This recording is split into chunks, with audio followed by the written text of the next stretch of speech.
Welcome back to the Just Hyke Podcast, where we explore hiking, adventure, and the stories of people who find purpose on the trail. If you enjoy the show, take a moment to subscribe so you don't miss future episodes. Today, I'm joined by Robin Williams from Trekker Joe's, a family-run business creating handcrafted backpacking gear for hikers. We talk about how backpacking trip during the pandemic turned into a growing outdoor gear company and the lessons hiking has taught along the way. Let's hit the trail. I am Robin, have husband Joe. We own Trekker Joe's. Business idea was his, but the idea of backpacking was mine. Okay. During COVID, I had been an avid obstacle course mud run racer Oh, fun. and sprint distance triathloner. Is that a word? Yeah, sure. Triathloner. We'll make it a word. Anyway, and so, when 2020 came about, the world shut down and all of those things stopped. And I was working remotely from home, as were a lot of people, and I was being sick of being inside. And so I was like, I have to get out of here. What can we do? And I was scrolling one day and came across, I think it was Dixie. I don't know. Have you seen her videos on YouTube? No, I'll have to look her up. I think it was her. And just watching her video of backpacking, and I was like, I want to do that. And so we went on a backpacking trip to Lost Maples, was our first like little getaway.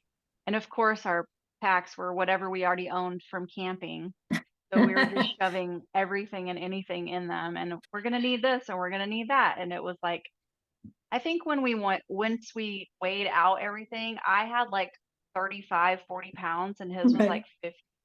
And then we had like 20 something pounds on our 7-year-old at the time. And because he went with us. And so it was just over the weekend of Thanksgiving of 2020. We had Thanksgiving dinner in our campsite. And then Joe and I went to the Lone Star during Okay. Christmas.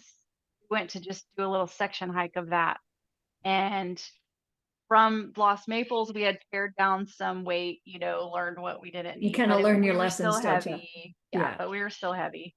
And then, of course, he was like, I think I can make some of this stuff. So he started making it, just a few things, and put them on Etsy. And then from there, it kind of took off. Nice. So where can people find your gear? We have a Shopify account store on the internet, and it's trekkerjoes.org.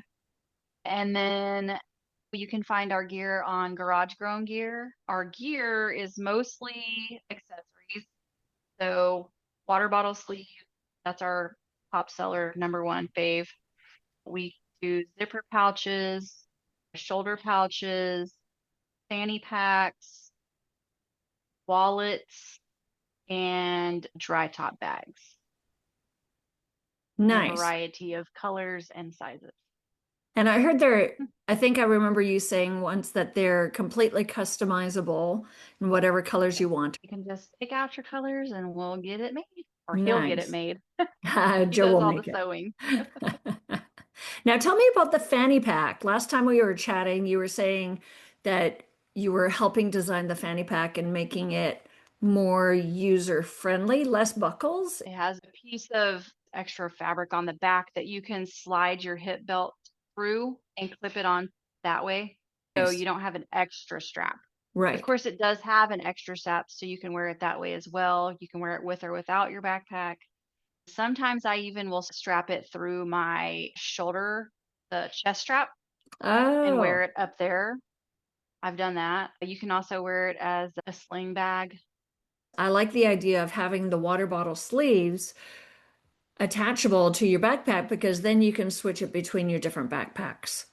And I like to have my hydration pack, but I also like to have an extra water bottle. And I especially like that it's accessible rather than Yes. trying to, hurt your arm. Reach. Yes. That's the thing with, us over 40s. Yes. Wear and tear on those shoulders. You can't get back there as easily. Or if you can, you risk hurting yourself very easily. I agree. It's crazy. Yeah, we're not as bendy as what we were when we were in I our know. teens, right? So, what inspired you to create the handcrafted backpacking gear instead of going the mass-produced route? What's the inspiration behind custom designing? I think part of it is just that we wanted to make something small business, mom and pop, that that care went into, that love went into, that quality went into.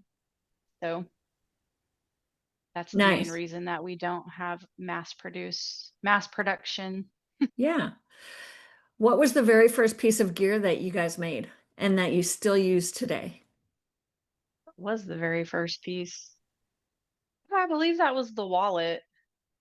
I think his very first piece was a wallet, and he still uses the same wallet.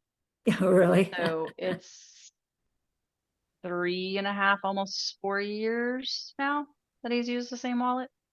So starting from your first product and started on Etsy, Uh, are there any, can someone come and see you guys in person anywhere? Like, do you do any trade shows or events or like farmers we markets or yeah. anything?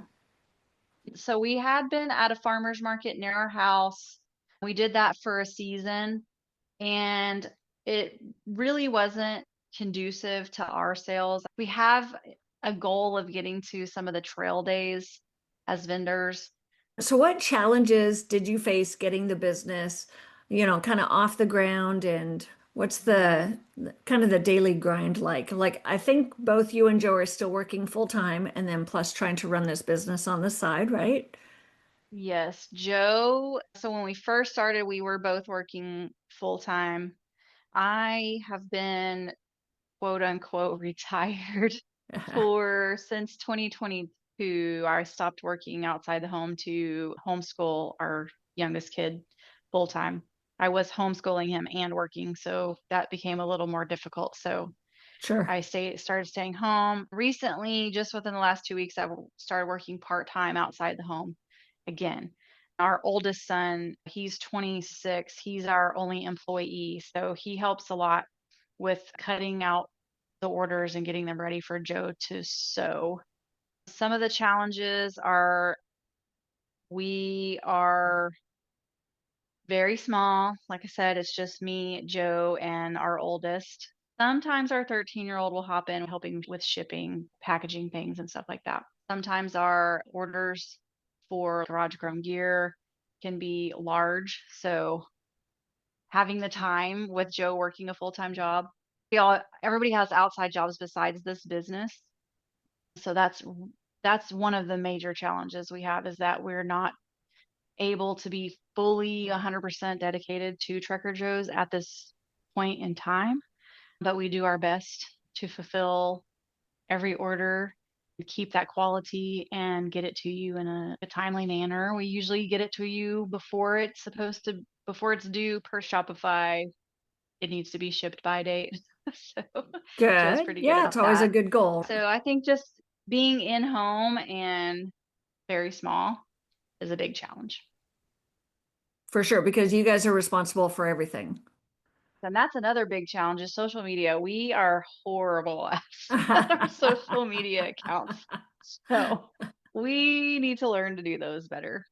But I think it's, just creating that habit that yeah. it should be a priority every day. Like I know for me, Hmm. sometimes, my social media stuff will get away from me for a day or two, but Yeah. hopefully not more than a week because I feel like that would be like horrible if it got away from me Yeah. for a week and just posting and commenting and sharing and liking and Hmm. yeah, all of that That's stuff. like a full-time job in itself. It So can yeah, be. that's been a major challenge Yeah. for us. Yeah. I think even if you take like 15 minutes, just 15 minutes every day, I think you'll be able to stay top of mind. So let's move on a little bit. What do you think makes Trekker Joe's gear unique compared to big box brands? And I think we already touched on that.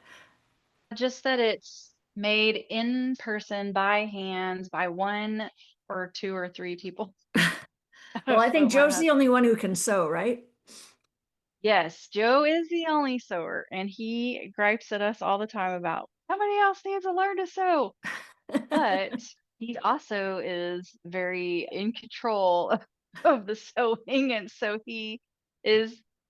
He's not a bad teacher. He's just very, very critical in not a bad way, but as a husband and a wife, sometimes that creates some hardship. And I will own up that I don't like to take his criticism sometimes. And And so I don't think so because understandable. I know how particular he is, and that's a good thing for our product. Absolutely. So, but it's not a good thing maybe for our marriage. Well, it's just like, so my mom and dad, they're really big golfers. Well, they used to be really big golfers. Uh-huh. And, my dad would try to give my mom golfing tips, and my mom is a very good golfer. And, Uh-huh. husbands and wives, they just should not golf together. Just like, and they also Smart. work together too, like a family-run Yes. business. And Uh-huh. so just, yeah, having that, Yeah. it might be a very innocent comment, but sometimes it just cuts Hmm. like a knife, right? Yeah. Yes. Yes. Very I fun. love him. Yeah, I love Yeah. him, but hmm Just don't sew together.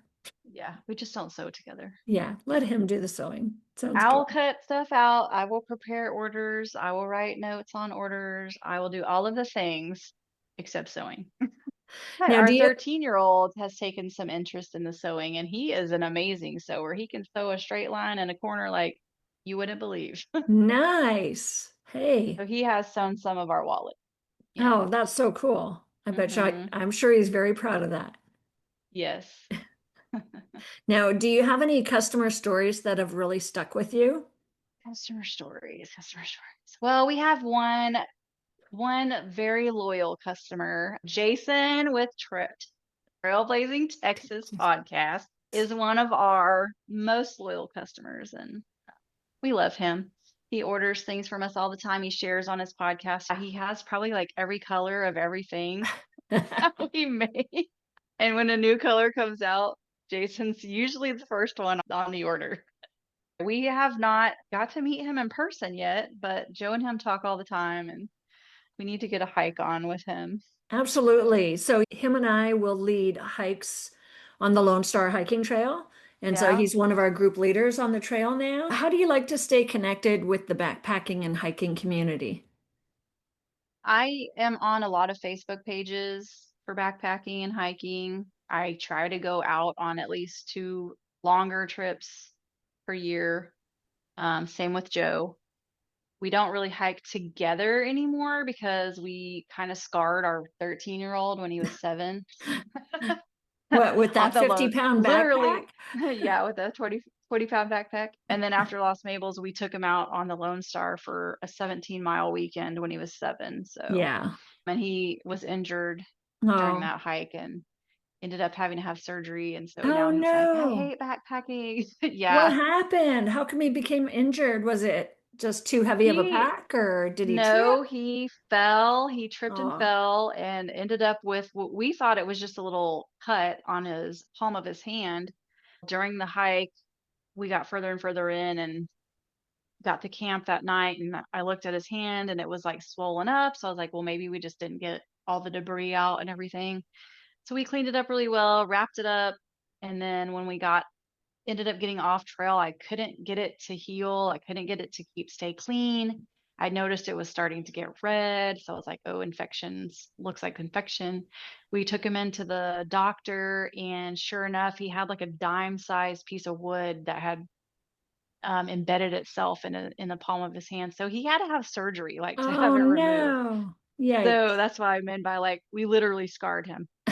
He's like, I hate backpacking. Ah, So Joe hikes with friends, I hike with friends or solo because we have a 13-year-old who doesn't want to go anywhere. hey, when my So we kids hike. were younger, they didn't want to go with us anywhere Yeah. either. And even now that they're older, I'm lucky to get them out for a half-mile hike on Mother's Day. Oh, man. Yeah, he'll go car camping, RV camping. It's just backpacking. He's like, I Right. don't want to back. Yeah. Well, maybe he'll come back to So it later. I'm actually probably just gonna force him like to go again Yeah. because I feel like he just needs to get over the hump of that like I'm fear of scarred. that something like Yeah. that Yeah. happening again. I'm like, yeah, no, we have to do hard things sometimes. Yes. Yes. You mentioned solo backpacking. How do you Hmm. feel as a female solo backpacker? What do you do to help keep yourself safe on the trail? Any suggestions or tips for the other Yeah. ladies who So are out there listening? yeah. So solo, I haven't done any like long stuff. I've attempted the Centennial solo and got about 35 miles in before I got injured and had to come off trail. I've done some of the Lone Star on my own, and just I think when you're solo as a female or any gender, you number one is tell somebody where you're going, of course, Yes. and how long, you're planning to be there. I think for me, I have taken self-defense classes. I don't carry. I've been thinking about carrying, but it's just not something that I've gotten into yet. But I do take, like I said, some self-defense classes so that I could disarm or protect myself if somebody were to come at me. Just staying hyper aware too when I'm on trail. Like I don't wear headphones. I don't have headphones in my ear listening to music. I'm always aware of my surroundings. I check behind me every so often. I'm always head on a swivel kind of thing. You have to stay, you want to be in nature and be like enjoying it, but you also have to be aware of your surroundings too. Oh, for sure. And it's not just humans either, but Oh, it's animals as it could be well. critters. Yeah, depending Oh on where yeah. you're at, Oh right? yeah. Yeah. Most of the time it is critters. Even hiking with other people, you don't see many other hikers most of the time. If you're on like a backcountry backpacking trip, you rarely come across two-legged animals. And the other thing for, I think, just for backpacking adventures, like a safety point, is download your maps and have your Oh navigation. yes, Know totally your forgot route about to know that. where you're going. Yep, always have backup maps too. Don't just have them on your phone because your phone can get wet, get lost, get broken, die. All So those things. always have a backup paper map. Yes. I usually try to study the trail I'm on so I know like mile markers or some type of er, Navigation point. It's like today I should and a be loose passing. plan. Today I'll be passing here or whatever. And so I always have an idea of the plan, right? But usually on trail, your plans don't Your plans always change. go They as planned. do. Yes, yes, Sometimes, yes, yeah. Sometimes you just have to figure stuff out. yes. And if you have service, or a way to check in, I always have a way to check in. If my plans do change, I'm gonna let somebody know. I carry a Like a Garmin or something. yes, it's a Zolio. Carry a Okay. Zolio. So that has always has service because it works off satellite. So if you are in trouble, you just push that SOS button. Or if you need to text your husband and let him know, hey, I'm going here instead of here today, you can do that. Awesome. The also with the new cell phones, a lot of them have satellite capabilities now too, which is great. And that helps a lot. As long as you have like Yeah. a clear line of the sky and not in the middle of a forest. Yeah. Right. That's why I like the Zolio because even in the forest, you can You can still, yeah. still get somebody to help you. So what do you think there's one lesson that you've learned from backpacking that carries into your business? Probably just like for the physical aspect of it is just keeping our gear as light as possible, Mm, but still sustainable. yeah. All right. Mm. So what do you think is next for Trekker Joe's? Any new product projects or adventures coming up? Mm-hmm. Joe is planning a hike in the summer. I forget where he's going. And then I am itching for a hike. I just, it's the time as a mom now I'm working outside the home again.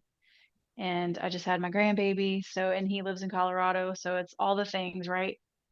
So, but I'm itching to do something. And I told Joe, I was like, even if I have to go do the Lone Star again, I'm just itching.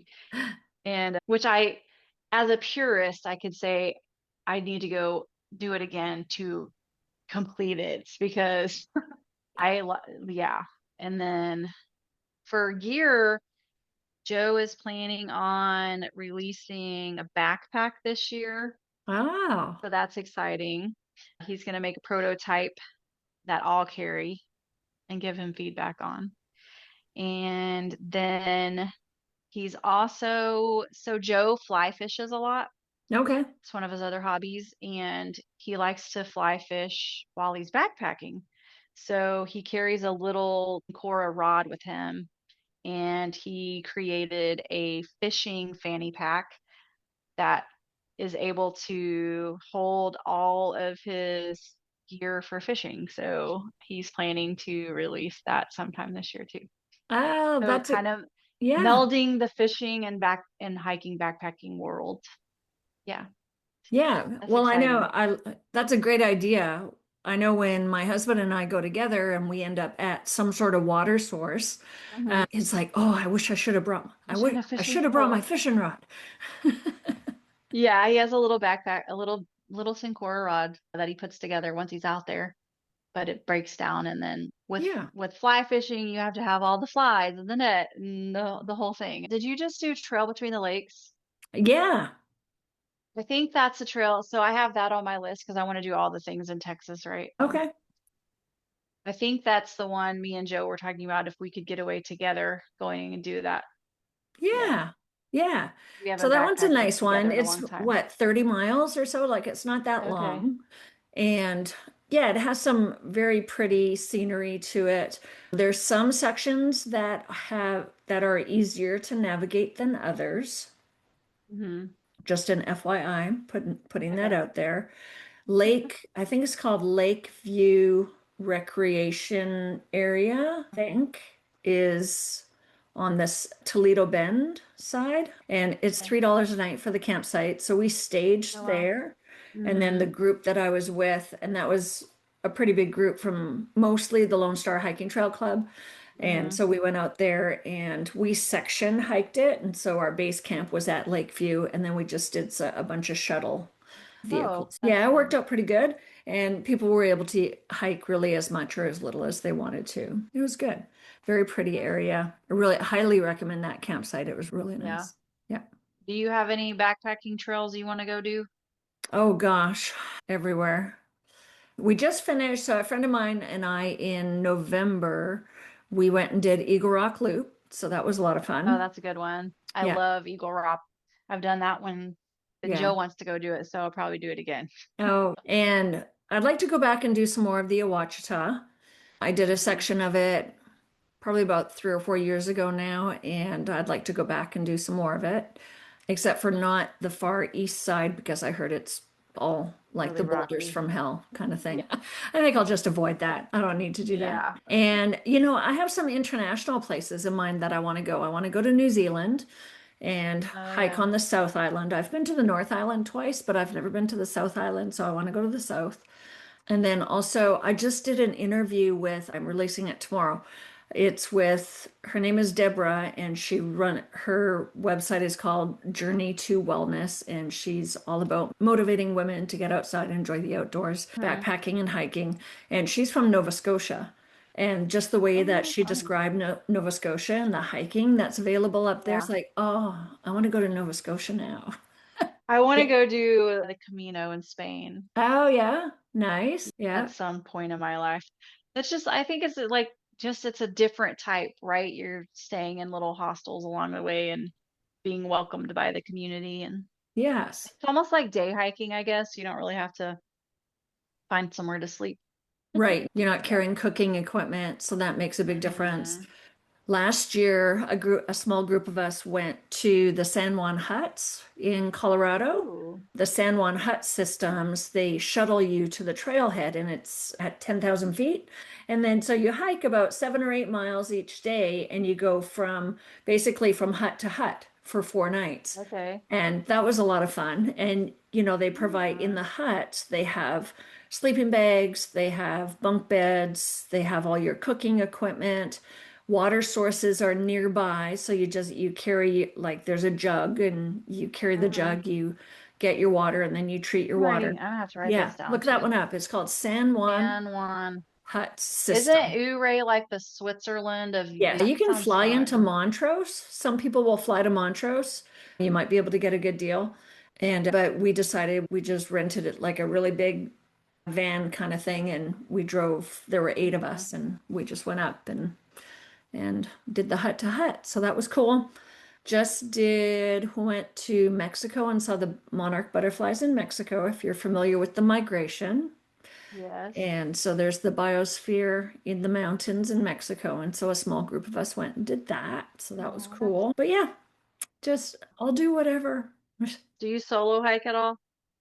Backpack? Not really. Not really. Usually somebody wants to go. It would be Yeah. nice to get away by myself. Yeah, it's a lot different. Yeah. I sometimes prefer solo hiking Do you? over being with someone. Yeah. Yeah, I think just because when you're by yourself, you don't have to like worry about disappointing someone if you don't make you know what I mean? Like you're just kind of out there with yourself and God and creation, and you don't have to worry about someone else's feelings or Pace. I love to take pictures of the birds and the butterflies, and I like to look at the leaves and the moss. And if I yes. feel like I want to stop and take pictures, if I'm hiking with someone, whether it be like just one other person or a small Yeah. group, I feel like I can't do that as often as what Yeah. I want to, because sometimes it might take me an hour to go a mile. Yeah. And I'm just not in a hurry. Yes. But then, there's the other type of hiking, which is, just kind of the power through making it a challenge. Uh-huh. And it's nice to go by Yep. yourself. It's nice to have the challenge with a group. It just depends on what the hike is at that moment. Yeah. Yep. Yeah. Agreed. Yeah. Very nice. Well, Agreed. thank you so much for chatting with me Thank today. you. You're And welcome. I hope Thanks you for get out having there me. and do your solo hike soon. Me too. I'm ready. Would you do it before the kids get out of school? Well, you homeschool, Yeah, I homeschool. so would you I go think I'm to, looking at like spring break, yeah, March. Yeah, nice. because it's a little warmer. All right, my dear, I appreciate you. Thank you for joining me on the Just Hyke podcast today. Remember, every step you take, no matter how small, is part of your journey from sidewalk to summit. I'm grateful you're here, growing, learning, and choosing to show up for yourself again and again.